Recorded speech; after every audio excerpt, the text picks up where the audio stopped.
কেলাসাকার কঠিনের শ্রেণীবিভাগ।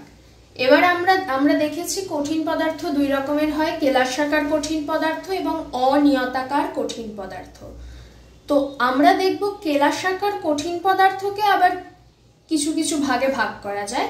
অনিয়তাকারের কোনো শ্রেণীবিভাগ সেরকম থাকে না, কিন্তু কেলাসাকার কঠিন পদার্থকে 4টি ভাগে ভাগ করা হয়। কেলাসাকার কঠিন পদার্থ কি কি দিয়ে তৈরি হতে পারে? কেলাসাকার কঠিন পদার্থের যে গঠনকারী উপাদান সেটা অণু দিয়ে তৈরি না পরমাণু দিয়ে তৈরি না আয়ন দিয়ে তৈরি সেটা, এবং তাদের মধ্যে যে পারস্পরিক আকর্ষণ বল, এই দুটো জিনিসের ভিত্তিতে এই শ্রেণীবিভাগটা করা হয়েছে। মানে এই প্রত্যেক প্রকার কঠিন পদার্থের এই প্রত্যেকটিতে আলাদা আলাদা অণু পরমাণু দিয়ে তৈরি। যেমন নাম শুনেই বোঝা যাচ্ছে যে আণবিকটা কি হয়, অণু, যেই কেলাসাকার কঠিন পদার্থগুলো অণু দিয়ে তৈরি। আবার যেই কেলাসাকার কঠিন পদার্থগুলো আয়ন দিয়ে তৈরি তাদেরকে আয়নীয়তে নিয়ে আসছি। যারা সমযোজী বন্ধন তৈরি করে তারা সমযোজী, যারা আয়নীয় বন্ধন তৈরি করে আয়নীয়। মানে কি হলো, গঠনকারী পরমাণুগুলো কি কি, অণু পরমাণু না আয়ন, সেটার ভিত্তিতে ভাগ করছি।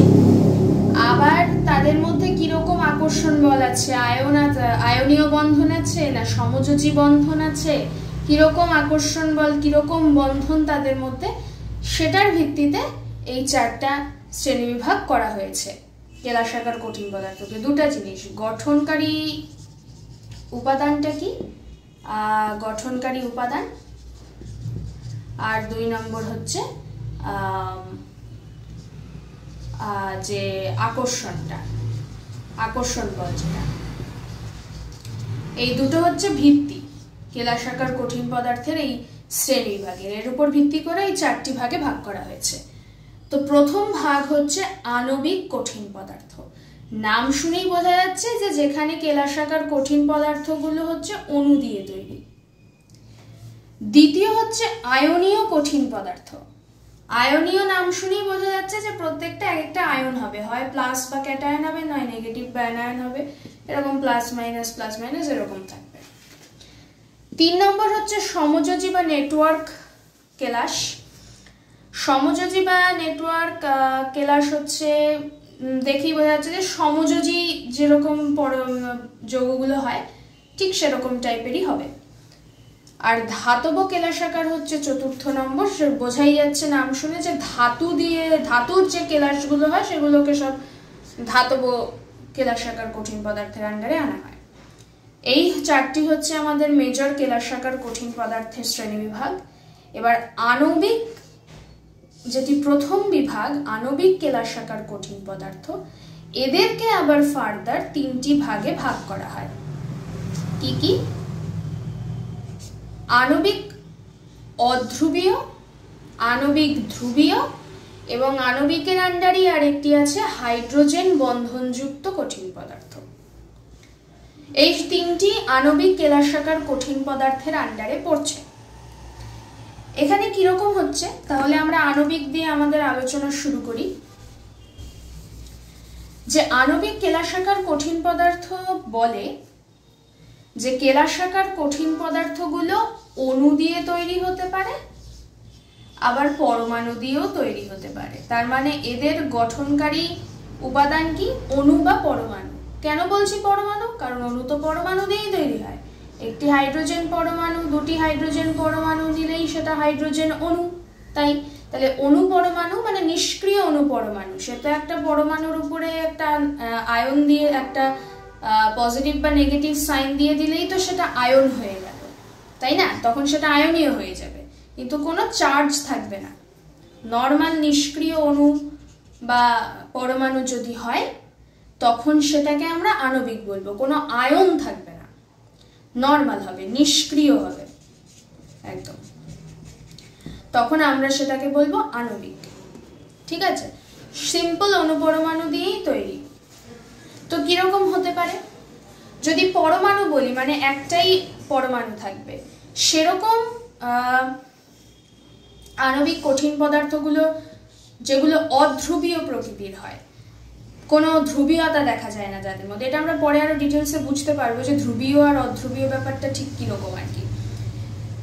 সেটা আগে আমরা দেখি অধ্রুবীয়। অধ্রুবীয় মানে হিলিয়াম আর নিয়ন। আমরা জানি হিলিয়াম একটি নিষ্ক্রিয় গ্যাস, আবার নিয়নও একটি নিষ্ক্রিয় গ্যাস। এরা সিঙ্গল থাকতে পারে পরমাণু হিসেবে, এদেরকে এরকম কোনো অণু তৈরি করতে হয় না, এরা একাই থাকতে পারে।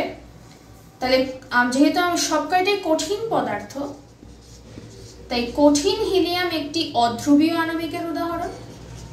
আবার কঠিন নিয়ন মানে নিয়ন যদি কঠিন অবস্থায় থাকে সেটা একটা অধ্রুবীয় আণবিক কেলাসাকারের মতো আচরণ করে।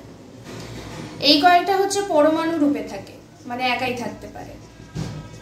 আর এরা হচ্ছে অণু হিসেবে থাকে, মানে হাইড্রোজেন অণু, অক্সিজেন অণু, ক্লোরিন অণু, মিথেন অণু, এরা অণুরূপে আছে। এদের প্রত্যেকের কঠিন অবস্থা মানে কঠিন হাইড্রোজেন, কঠিন অক্সিজেন, কঠিন ক্লোরিন, কঠিন মিথেন, এরা সবই কিন্তু অধ্রুবীয় প্রকৃতির আণবিক কেলাসাকার কঠিন পদার্থ। উদাহরণগুলো খুবই ইম্পর্টেন্ট, মনে রাখতে হবে এবং প্রত্যেকটার কিছু পয়েন্ট মনে রাখতে হবে। যে অধ্রুবীয় মানে কি? অধ্রুবীয় মানে হচ্ছে আমার অধ্রুবীয় অণুপরমাণু দিয়ে যেগুলো তৈরি।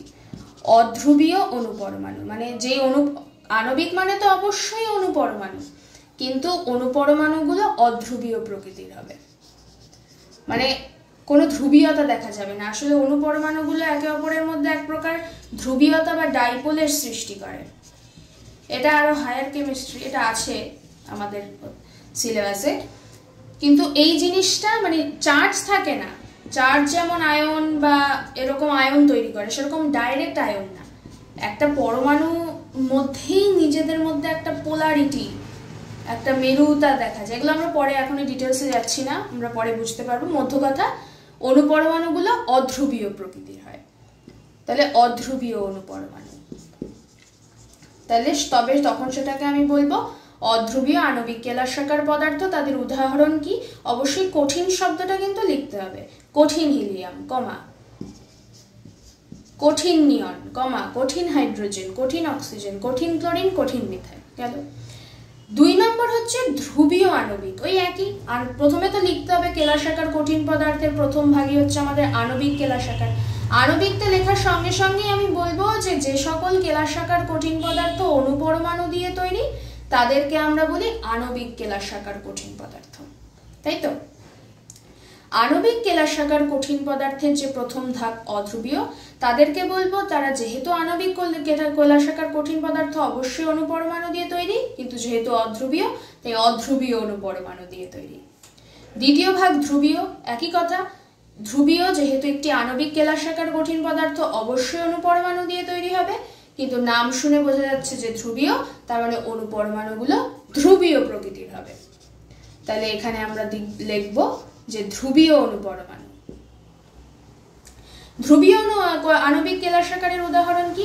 কঠিন NH3 এবং কঠিন SO2, কঠিন অ্যামোনিয়া এবং কঠিন সালফার ডাইঅক্সাইড হচ্ছে ধ্রুবীয় উদাহরণ।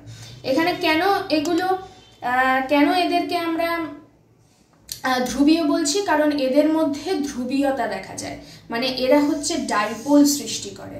মানে ব্যাপারটা ঠিক কিরকম হয়, যেই যে আমাদের যখন অ্যামোনিয়া থাকে, H থাকে, H থাকে, H থাকে, 3টা H আছে, আর এদিকে নাইট্রোজেনের একটা ফাঁকা থাকে, এক্সট্রা ইলেকট্রন ফাঁকা থাকে। কারণ নাইট্রোজেন কি হয়, পেন্টাভ্যালেন্ট, তো মানে নাইট্রোজেনের বাইরে 5টা থাকে খোলা ইলেকট্রন, তা 3টা তো ইউজ হয়ে গেল, 2টো পড়ে আছে, 2টো এখানে থাকে।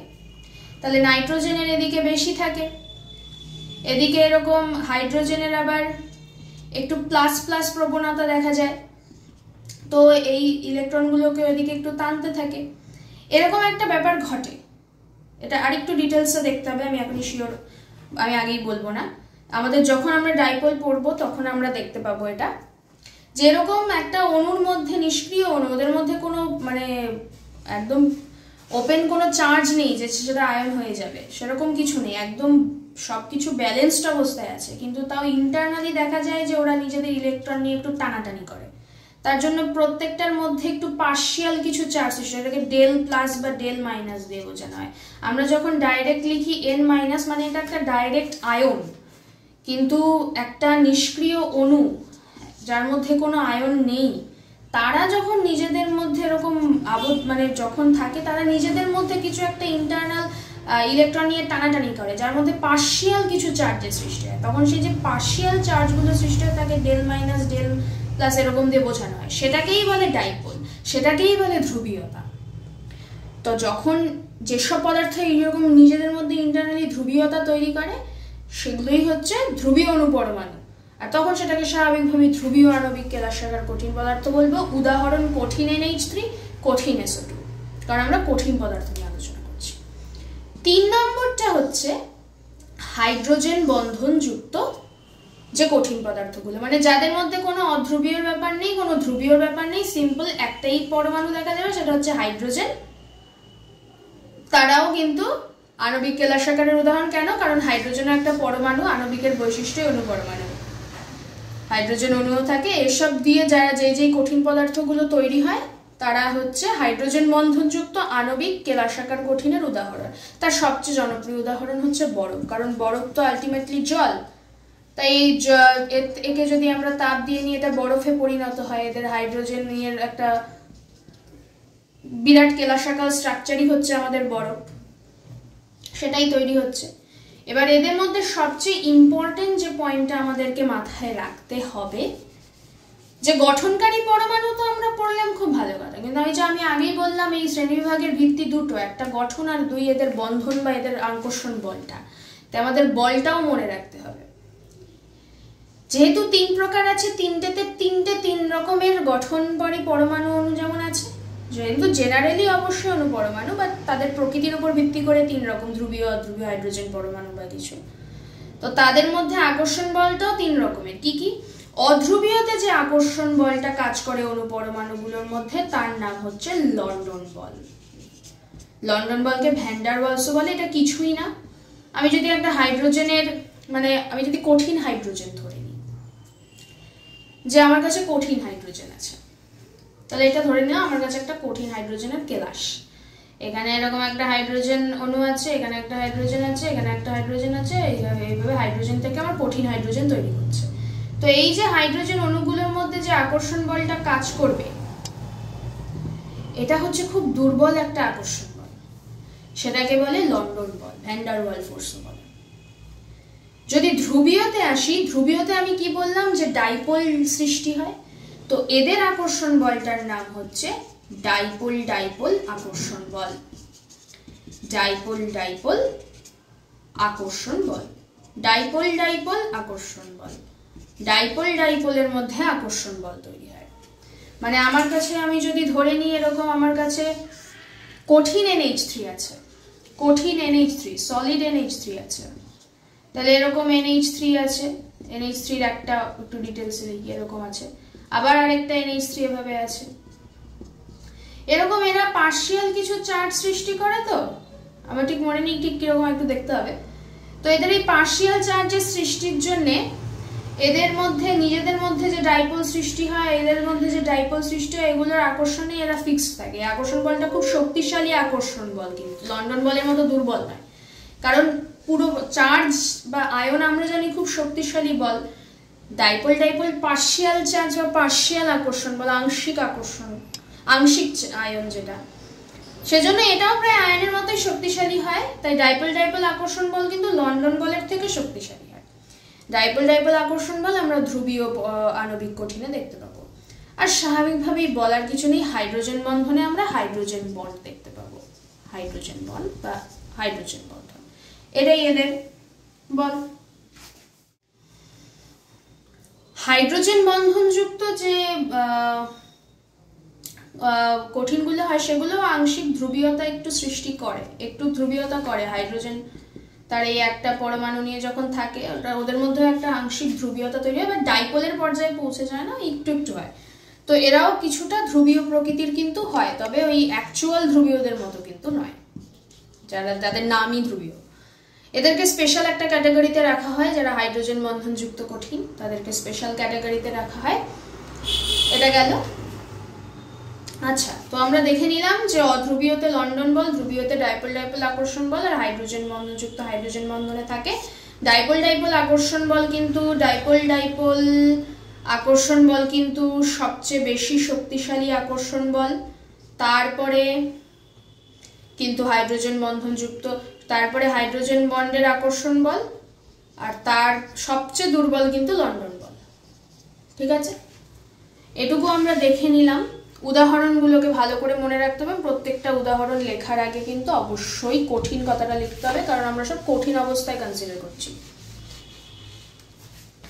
আর আরেকটা জেনারেল বৈশিষ্ট্য, মানে এই তিনটাকে যদি আমরা জেনারেলি দেখি, সবাই তো আণবিকই, তো তিনজনেই জেনারেল যে প্রপার্টিস গুলো শো করে সেটা হচ্ছে এদের সবারই খুব গলনাঙ্ক নিম্ন হয়, এরা খুব নিম্ন গলনাঙ্ক বিশিষ্ট হয়।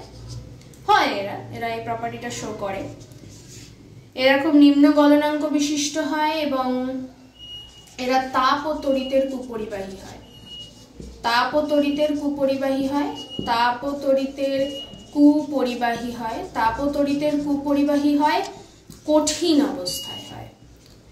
কঠিন অবস্থায় এরা তাপ ও তড়িতে কুপরিবাহী হয়। আর এরা একটু নরম প্রকৃতিরও হয়, এরা একটু নরম প্রকৃতিরও হয়, মানে এদের স্ট্রাকচারটা একটু নরম নরম টাইপের হয়। ঠিক আছে, তো আমরা আণবিক কেলাসাকার কঠিন দেখলাম, এরপরে হচ্ছে আয়নীয় কেলাসাকার